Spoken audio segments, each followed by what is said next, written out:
panelists, and the floor is now open for discussion. Professor Lindstedt, please.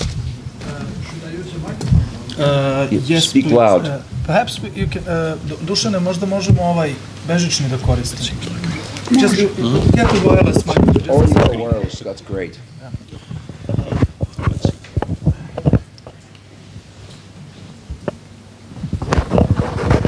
It's for recording. For recording. So it doesn't help you to. Do you hear me back there? No. Speak loud. Yeah, we'll need to use this one then. Okay. All right. So then I can speak into two. But now you hear me. Yes. Yeah. Yeah.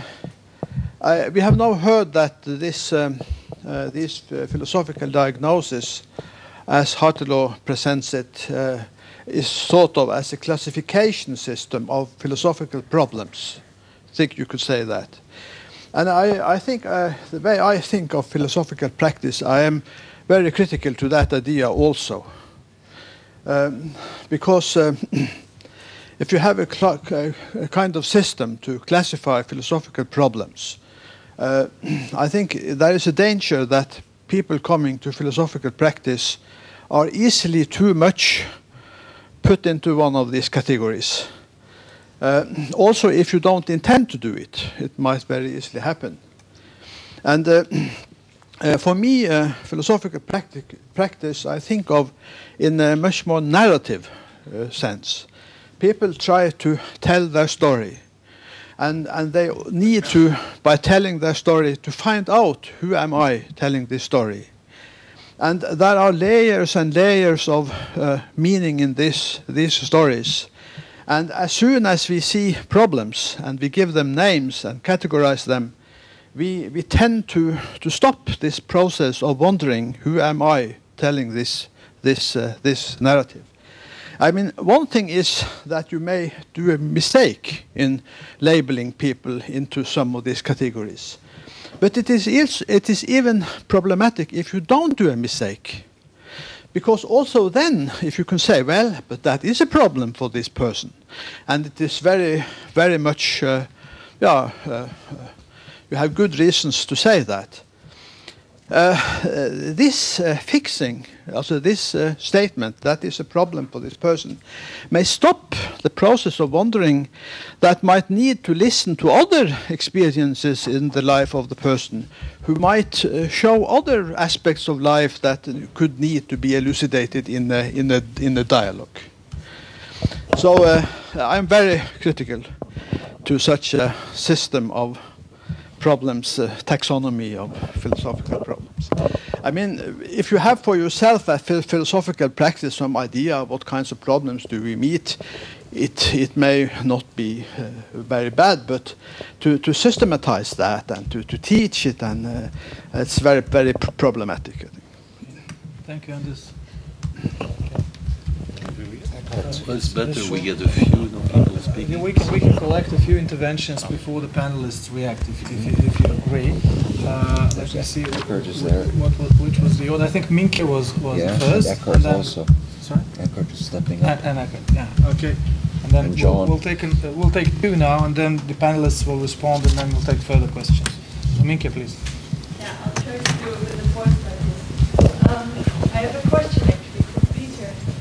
If I understand you correctly, then you say that philosophical diagnosis to identify philosophical content, which I think you would also say is already happening in your practice and other practices. So the question is, what then would you like to happen with this philosophical diagnosis? You want to build a system, you want to formalize it, or no, you just want to use it as a concept to refer to identifying philosophical content. So the question is, what would you like to happen? Okay, thank you. Eckhart, please. I want to add another aspect. The same discussion which takes place here now took place, still takes place in psychology, in psychotherapy. What people, what usually is not so well known is that a person-centered approach doesn't produce any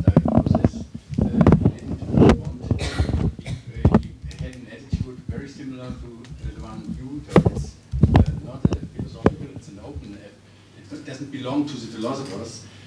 And when in Germany there was a broad movement, person-centered approach, when the question was to get license from health insurances, they said, hey, what do you have? You have nothing. You don't have a diagnosis. You don't have a clear image of diseases. We can't accept you. And they did not accept them. And in very short time, they put together, they coupled some diagnosis.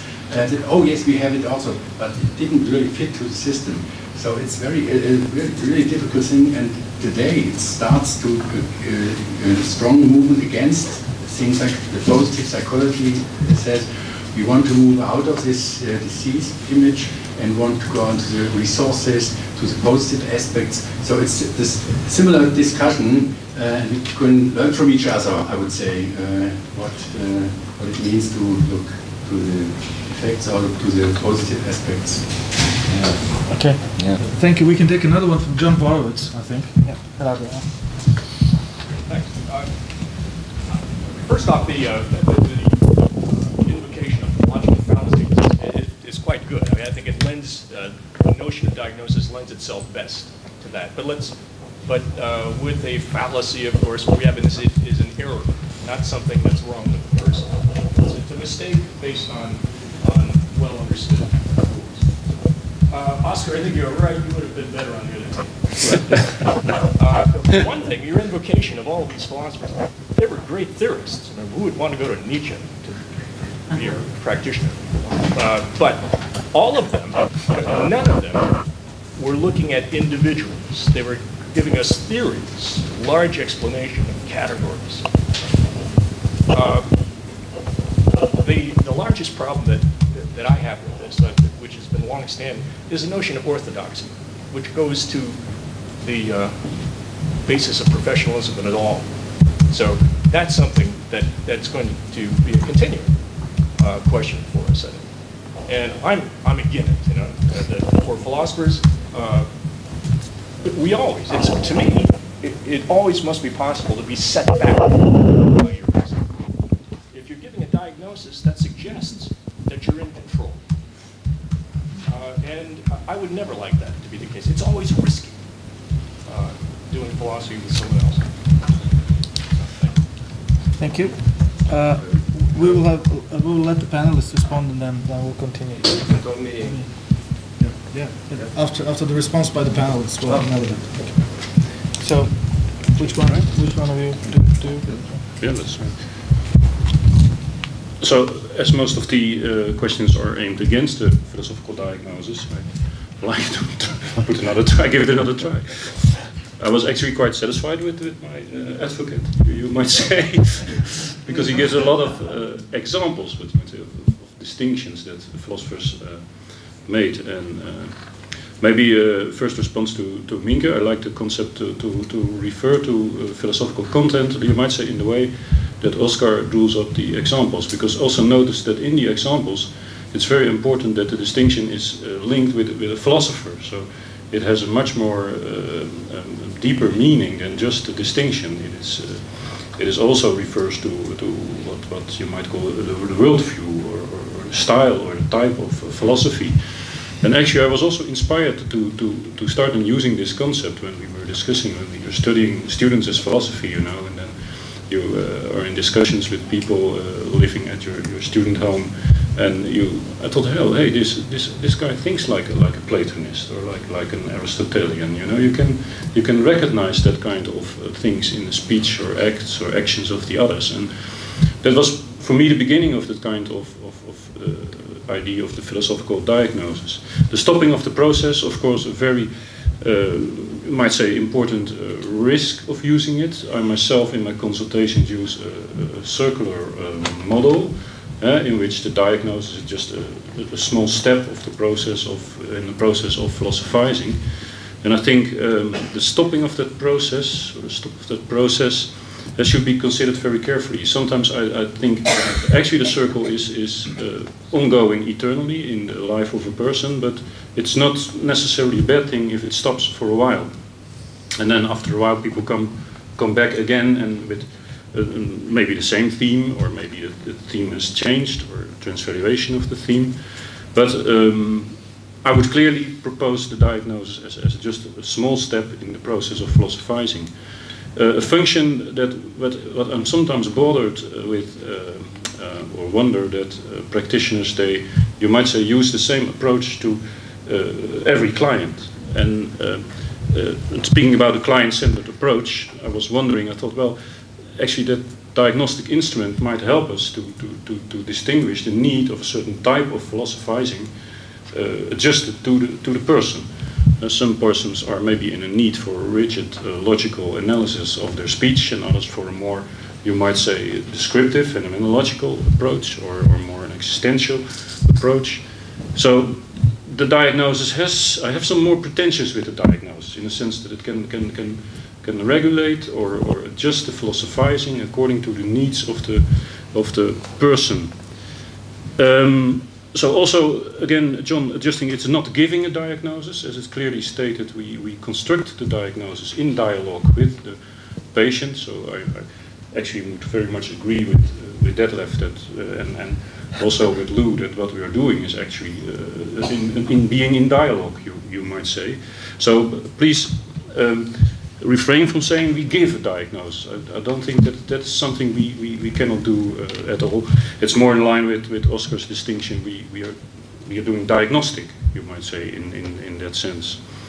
And with Carl Rogers also, I don't know how it is here, but in other countries, like in Holland, it evolved that, you know, Rogers is the psychotherapist with the humming. You know, he listens and he hums. And in Holland there are different styles of humming within that school, you know. That's kind of, and then you should hum according to your client.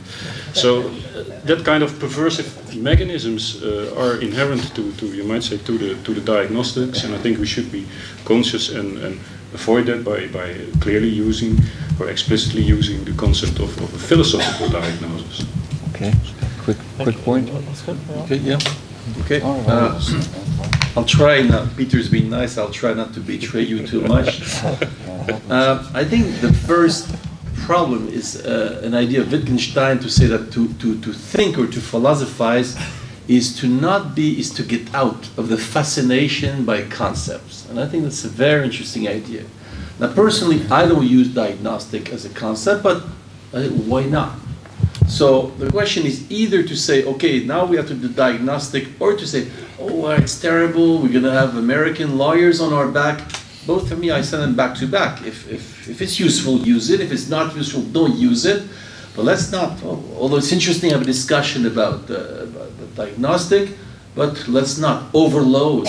And very often the problem with thinking is we overload concept. At this point, diagnostic is becoming very heavy in this discussion, right? But why not? That's the idea. I would defend concepts. See, I would replace diagnostic by concept to enlarge it. What it allows to create consciousness. When you name something, see, when you call a chair, instead of saying, you know, one of these things with legs, and you sit on it, and then you can put your back, you call it chair. And by calling it chair, you clarify. So naming is a fundamental aspect of human thinking to create, I'm sure I said something wrong, but bear with me. Naming allows you to be conscious and clarify things. Very important. Now, some people I understand don't like concepts, don't like conceptualization. They want narration. Fine, why not?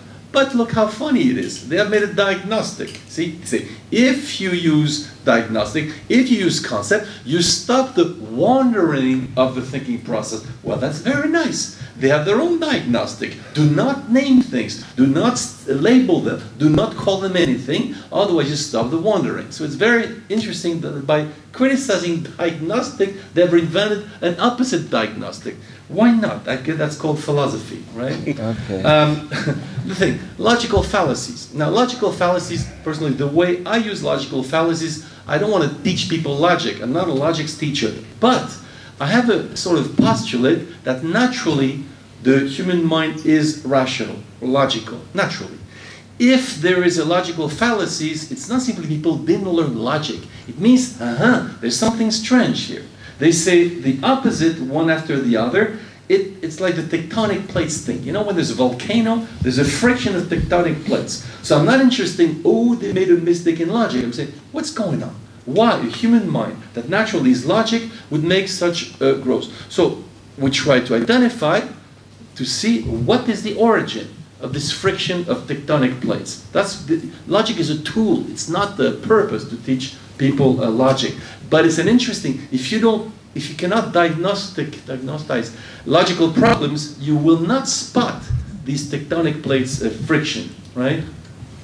And so the last thing, concept is a tool. It's not an end. And again, that might be a difference with a psychological diagnostic where final point, we made diagnostic. And this, I would agree with you. You say we use it, but it's not an end in itself. It has no necessity. You don't have to. But simply it can be a useful tool. Okay. Thank you, Oscar. Lou? Thank you. I will be brief, but I think these are important points that have been raised, and I want to give a quick response. Oscar, first to you, actually. I have no problem with calling a chair a chair. I have a problem, however, with reification of illness, and what the DSM did is it reified illnesses that had no ontological basis, and so we have to name things or we can't speak, but we have to be equally wary of misnomers. If we have the capacity to name, we have the capacity to misname. So when you name things in the DSM which are diseases, it's politically driven. Homosexuality was a disease in the 1980s, and then the political lobby took over, so it got out of the DSM. If you disagree with a psychiatrist, they diagnose you with non-compliance with treatment disorder.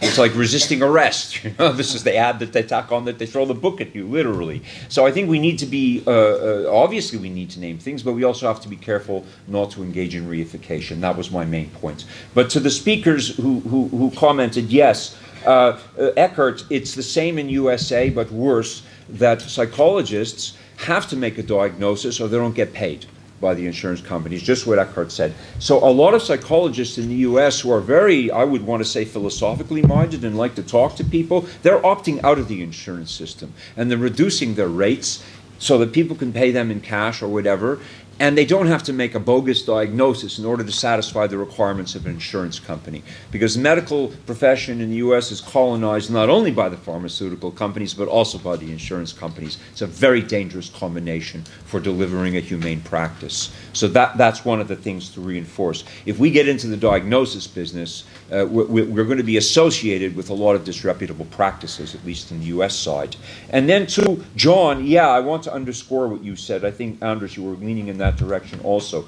What we want to hear from a doctor is what's wrong with us. I mean, if you have a medical complaint or a medical problem, then it is important what the doctor says because you are getting a diagnosis. But the diagnosis entails treatment and prognosis also. It's not a standalone thing. The doctor doesn't say you have XYZ disease, goodbye. There's a treatment and a prognosis. There's a whole medical chain of events that takes place. We don't have a philosophical, I don't want to make prognoses with my clients for the same reasons John said. Why? The most important words that are uttered in philosophical consultations are uttered by the client eventually, and we don't know when that moment will arise. But when the client wakes up the philosopher inside and becomes his or her own philosopher, then we know we've succeeded in doing something. That's not a diagnosis. That's allowing the client, if you like, to make the self-evaluation. But it comes from them. Why medicalize it? Why don't we say they've had a breakthrough? Or why don't we say they've had an epiphany? Or why don't they say they finally awakened the inner philosopher? I think we can use language in creative terms and not have to borrow medical terms. Okay? That's the main point. Okay, thank you. We'll take another 3 questions. I have Gerardo, I have Michael, and perhaps yours. Well, I agree with Lou that the word diagnosis is misleading. But I mostly agree with Peter with the reasons, and I think it would be very helpful to have a classification of kinds, and it would be unwise to throw the baby with the bathwater, and in this metaphor, the bathwater is the diagnosis term, and the baby is the idea of making a taxonomy of this kind of issues. I think a taxonomy, for one part, is precisely one of the main functions of philosophical counseling, that is a critical conceptual analysis of the problems, the themes, also the tools that are implemented, also the fallacies and other areas of the philosophical counseling, I think it would be useful to explore similarities and differences between different cases of practical counseling. And this might have also an heuristic function in generating new ideas in those areas by finding similarities and differences. I also agree with Peter that this is a kind of thing that philosophical counselors already do, because when we make interpretation and hypothesis, we already have a conceptual framework, and we already have concepts and distinctions that we can make more explicit in a taxonomy. So I think it would be worthy. About some of the risks, I agree that it might be misused, but every tool might be misused by making it a Procrustean pigeonhole. But we shouldn't stop making tools because they might be misused. Also, I think the usage of this kind of taxonomy might be context dependent and goal dependent, in the sense that there is a pluralism of goals and of contexts. Perhaps in some cases a taxonomy is more useful than in others, so it shouldn't be mandatory to use the taxonomy. So we might have a convivence between several trends, some that use the taxonomy and some trends that don't use it. That's all. Okay, thanks a lot. Those are tools that might be misused. The problem is they might be used. But actually, what I was struck by was the agreement that rather than the disagreement, because if we're talking about diagnosis, it's in a different sense, a slightly different sense, which we also want to call conceptual analysis or analyzing the problem. And Detlef, when he was speaking, he said, well, this is diagnosis, this is okay. You know, so there was a few times where you moved towards the language of diagnosis without, but still saying, well, not the medicalization and not the, there's nevertheless a tension in what is being said, and I'd kind of like to direct it at Peter, although perhaps everyone might want a shot at it, and that is in your criteria about what this new kind of diagnosis or philosophical diagnosis is going to involve. One of the, or the advantages, one of them was professional communication. So we can say, I've got a patient like this, what did you do when you had a patient like that? That's obviously a great utility. And a taxonomy, which you also accepted, could be useful for that sort of thing as well. At the same time, there was an emphasis in the arguments for diagnosis of self-diagnosis. And isn't there some tension there? How can we have a taxonomy and have the patients naming their issues in the way that's informative? I think it kind of goes to the heart of one little word in your definition of diagnosis that you were trying to keep, and that's cause. A diagnosis, well, not the DSM, obviously, but the medical diagnosis involves identification of a cause. And sometimes we've got hermeneutic or interpretational problems, which is misleading a little bit to call that a cause, a natural cause. I mean, it's the cause of my problems, I'm thinking funny about things, but it's not a, you know, a mechanical cause or physical cause that, and just to wrap up, you mentioned the NIMH and their disagreement or the rejection of the DSM. But if the problem is, if the solution as they see it is to start to identify the neural pathologies, then we've got more of a reduction to what's natural. Instead of the recognition, which I think is deeply philosophical, that the brain is a social product and is constructed. It takes a village to raise a brain. A village of brains to raise a brain, and so some of the problems that we have in our brains are socially generated and need to be addressed at that level too. So, and that suggests throwing out diagnosis. Or I don't know. Okay. Maybe just I was going to say quite a lot of the same things as the previous two speakers, but maybe just a general comment on the DSM as well. My understanding is that they tried to be a device which was atheoretical, because there was at the beginning, because that was a way to avoid theoretical struggles, and therefore you just made symptom categories. And that's why you run into this problem where you can't talk about causes anymore. And I think that's the question then to raise here again. There is sort of this idea with a diagnosis is that you can see the symptoms, but you can't see the cause. And as sort of a person who, and therefore you need training to know that these symptoms are an indication of this particular cause. And that's perhaps where the theoretical aspects come in. And that might be a problem then, again, creating a taxonomy. Can we find general theoretical agreement that these are the symptoms the types of things that we want to categorize together? The other part I want to ask about is sort of my question here in this case is the question then, if we don't do diagnosis, what is then that guides the practice? If you don't do a diagnosis of some kind, what guides the practice? And what then prevents it from becoming treatment as usual, if you want to use medical terminology, which means that everybody gets the same thing. Is that a good or a bad thing? That's just something that I wanted to add here. Yeah, first I want to say to Michael, I would strictly deny that it is possible to make some sort of taxonomy of, let's say, philosophical or diagnostic terms or categories in philosophical practice which are really in the way useful as we think it could be, or as Peter thinks it can be. What I tried to make as a point is that for us ourselves it can be useful to find out how did the process with this client went along.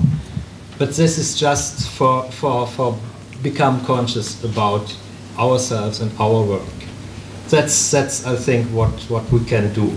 But not to compare different clients and to speak with other philosophical practitioners and say, oh, last week I had some person who had some sort of identity so-and-so problem, because the other person, if he had the same client, would say, no, he didn't have a client so-and-so identity so-and-so problem, he had a love so-and-so problem.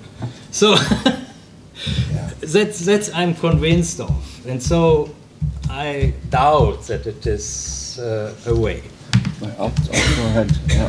Just to continue that thought, these are interesting and important questions, and truly, I think that the original DSM was intended precisely for this reason. It was meant as an internal document which allowed for rapid referral mechanism. The idea was you have to send, someone came to me, but I can't fix this, but you can. You need a quick and dirty label so you can get some idea of what box to put this guy in, okay? So that was the original intent of the DSM, but it was obviously a slippery slope because of its very corruptibility. It became, what it is. So what guides practice? Your last question. Look, I've been doing this for 22 years, and I would say I've never had two clients the same. I could never categorize anybody as being like anybody else because they're all different, they're all unique. And even if they have the same problem, it's a different context. And that's because of the brain being individuated as well as socially constructed. So I would say to you, Michael, let it go this way. Let the NIMH start doing more neuroimaging and more neuroscience and more what's now called molecular psychiatry. All psychiatrists now are trained as molecular psychiatrists. They're not trained to talk to anybody. They're creating huge opportunities for us, folks. This is the partnership of the future. People are going to say, fine, my brain looks like this when I'm thinking about something. Okay, what does it mean in my life? I mean, they're going to need us more than ever. Let them become reductionists, and that will open the door for us, okay, without diagnosis in our case. Thanks. Yes, some reactions about the concept of self-diagnostics. That's indeed very interesting. That if you look at the current DSM-5, it ends up with a chapter on self-diagnosis. So patients can now actually are enabled to label themselves, you might say. So this is a kind of perverse mechanism, I might say, which also shows that it's not impossible. And I think that by structuring the dialogue we have with our clients, we can help them to describe, because I see it in this stage mainly as an instrument for description. And there's also, you might say, at least in Holland, how the DSM started as a kind of it was presented to us as a purely instrument for description, and indeed not for etiology, but for a way to speak about your client. And that raises, of course, the issue of the uniqueness that Lou is talking about. I don't believe in that, because I think it is a kind of inherent contradiction. You cannot even speak about something unique because there are no unique concepts. You might say, like Wittgenstein said, the concept is inherently. The concept chair refers to every chair there is, and there is no way to speak of some unique chair or some unique patient. So we all this is a very strange remark, I think.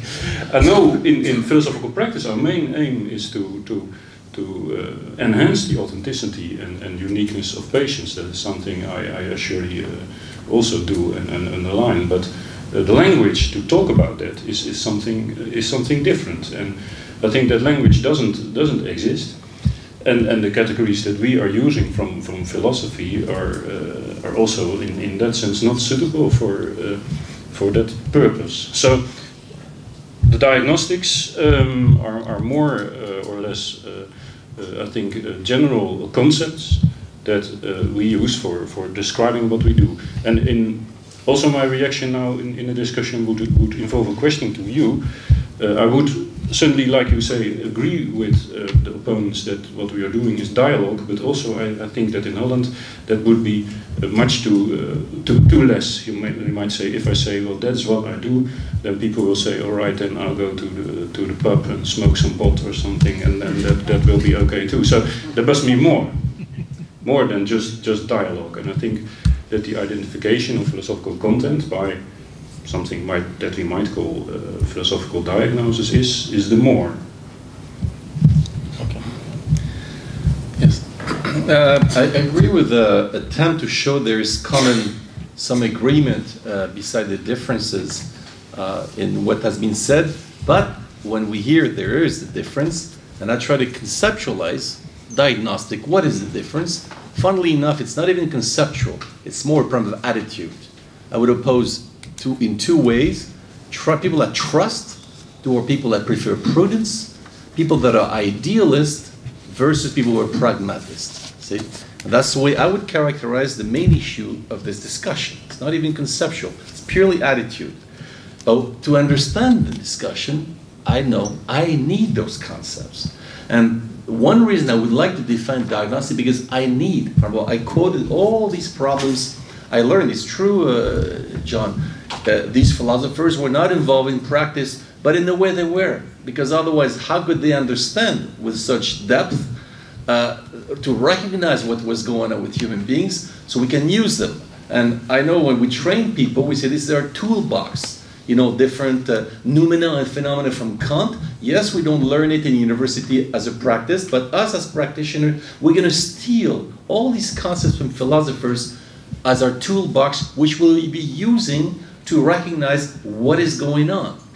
And even though there's, of course, a lot of difference between people, between individuals, we'll recognize patterns, because human beings have many things in common, including the different diseases of their soul, or the different proclivities of their soul, whatever we want to call it.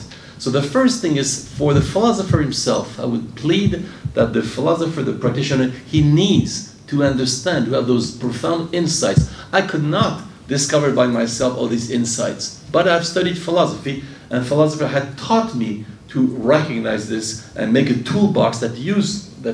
Now, when we have a dialogue with people, we don't say, okay, Hegel's unhappy consciousness. But somebody tells you, I am never satisfied, I don't know, for some reason, whatever I accomplish, I always need more, and they feel almost embarrassed about it. Well, you know, there's a philosopher, he has a name for that, if you want to tell you, calls it unhappy consciousness. Really? Oh, Hegel, they reconcile.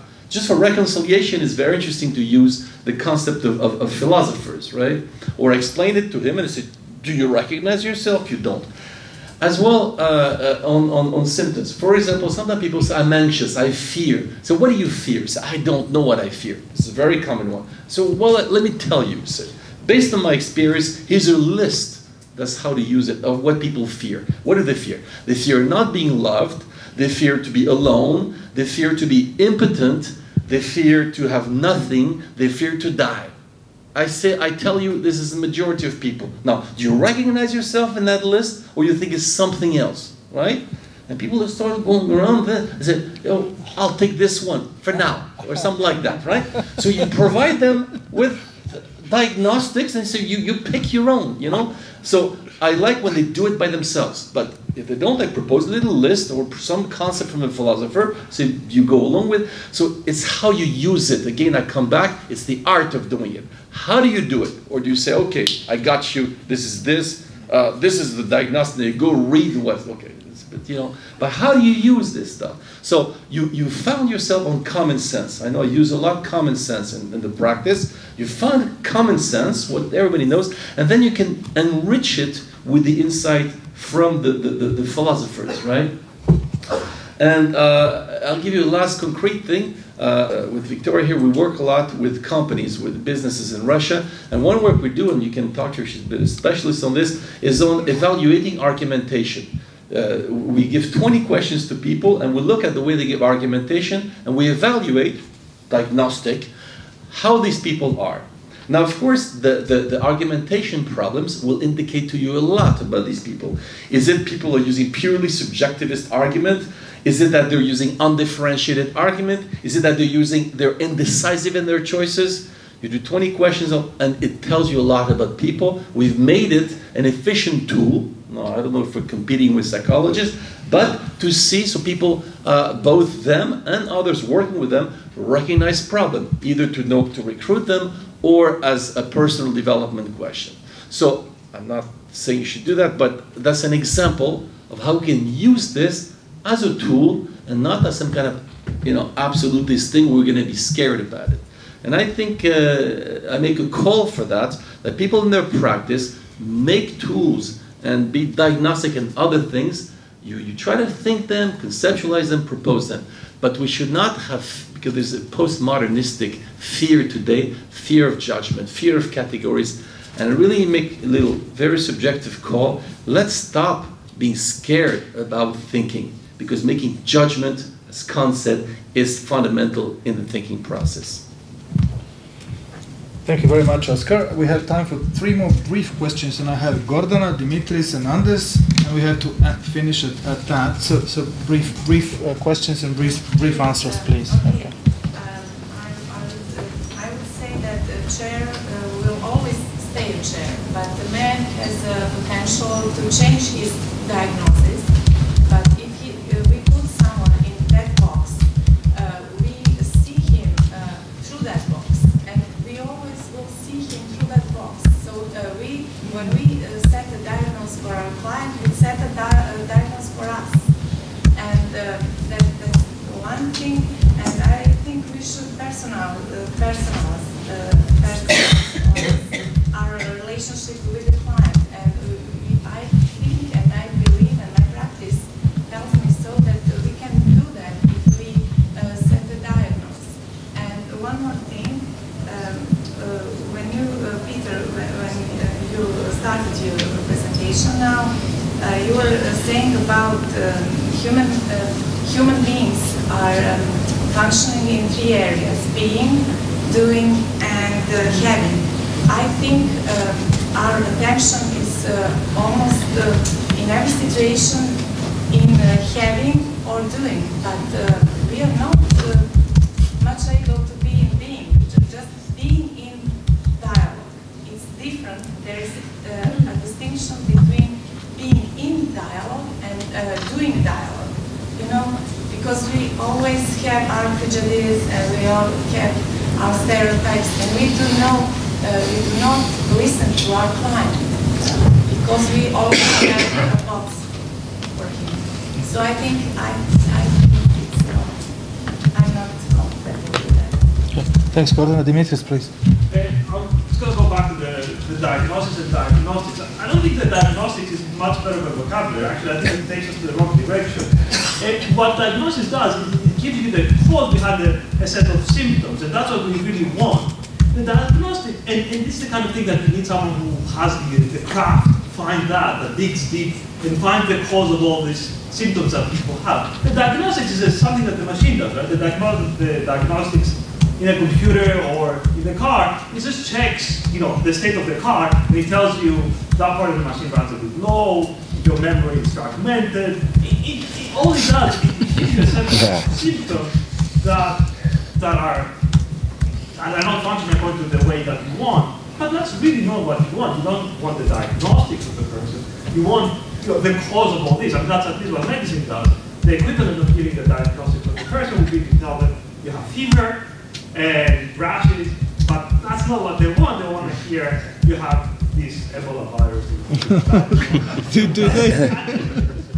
So I think, sorry, but I think that philosophers should take, or practitioners should take at the diagnosis, not the diagnostics, and that's really the cause of it.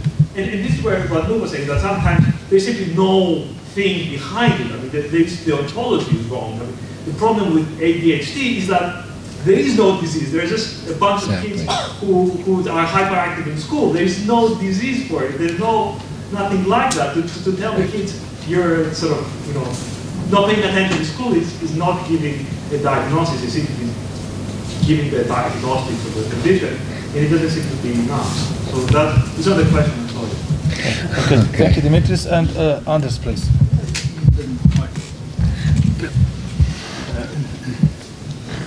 I think Oscar has a very important point when he talks about naming and concepts and so on. And I think also, what psychotherapists sometimes do, they keep their patients in the processes. And I think that's a chance we have as philosophers to get out of this staying in process forever and to really achieve something through naming, through concepts, to understanding. So I would agree very much on that. I think it's very important. I don't like to just keep my guests in my practice in the processes just to keep them there. I mean, the process should lead to some kind of insight. I think that's a chance we have as philosophers.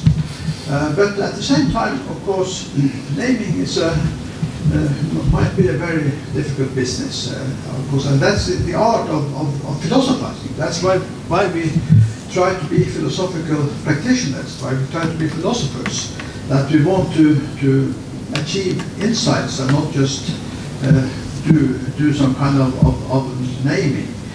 And I think always, if you have a system of problems, then you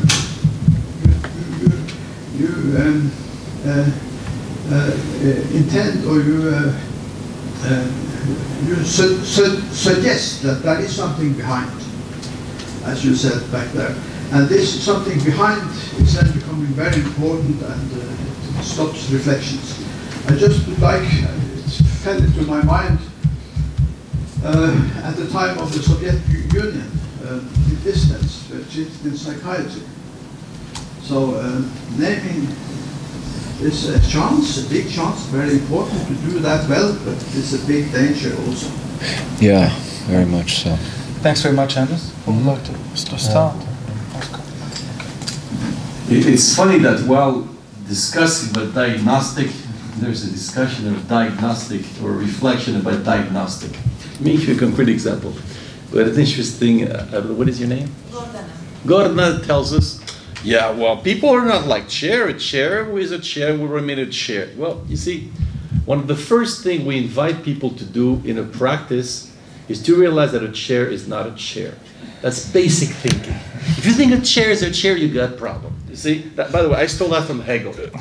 When A is A, you're not thinking. When A is not A, then you started thinking. You see? Because if you cannot see a chair is not necessarily a chair, it's going to have the same problem you describe with himself that you seem to have. That when things are like that, they're not otherwise. Well, basic thinking is transvaluation. I try to explain this Nietzsche idea from the fundamental.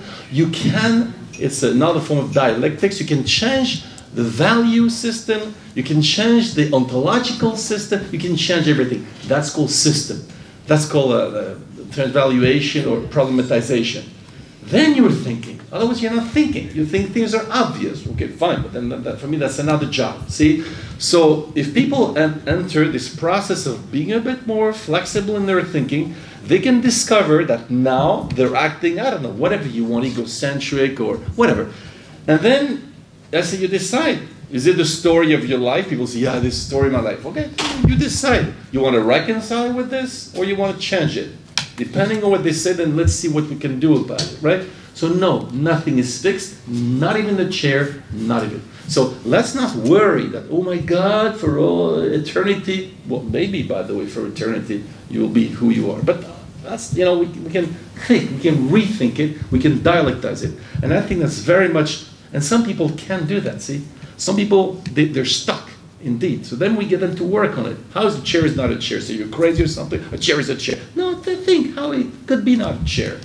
You know, I don't know, if I burn it, okay, not bad. It's a start, you know. If burn it's not a chair anymore. You know, something where they get out of being stuck, which is one of the biggest problems. There are two main problems I found. One, people being stuck in their thinking. The other, people that cannot decide it.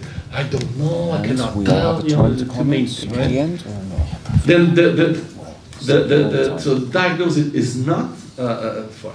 But I come back to this, let's reconcile with judgments, not prejudice. See, prejudice is a judgment that is not thought through. But now we identify prejudice with judgments, you know. But to make judgment, that means you need arguments, you need to examine critically the arguments, that means you see how it's possible, otherwise it's called thinking. And then the what do you call, diagnostic then, is not a threat, it's not a problem, it's just a tool. If you don't like it, don't use it. Big deal, right? Okay, thanks, Oscar. Very shortly. Okay.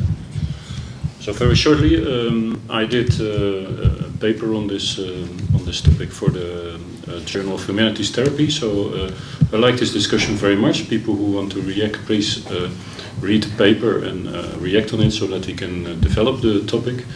And as we are philosophical practitioners, the proof is in the pudding. So later during this conference, I will design a workshop in which you will be invited to make or make not a philosophical diagnosis along a case that I will present to you. So you will see a very short video of a consultation, and then you are invited to make a philosophical diagnosis. So you can actually experience the process, and let's see what will be the outcome. So you are kindly invited to participate. Okay, thanks, Peter. And Lou? Detlef? Closing remarks? No? Okay. No. Closing comments would be also to Dimitrios.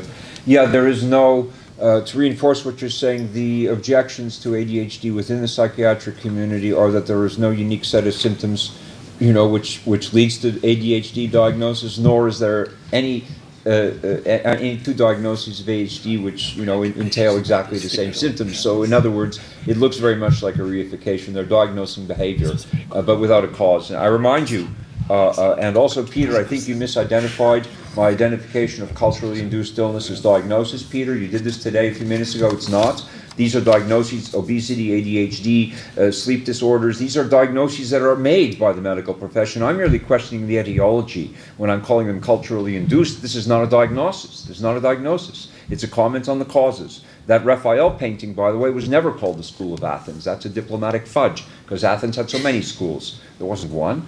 It was called causarum cognitio, knowledge of causes. We're back to this. And I think it would be appropriate for us as philosophers to look more deeply into the issue of etiology. I'd be very comfortable with that.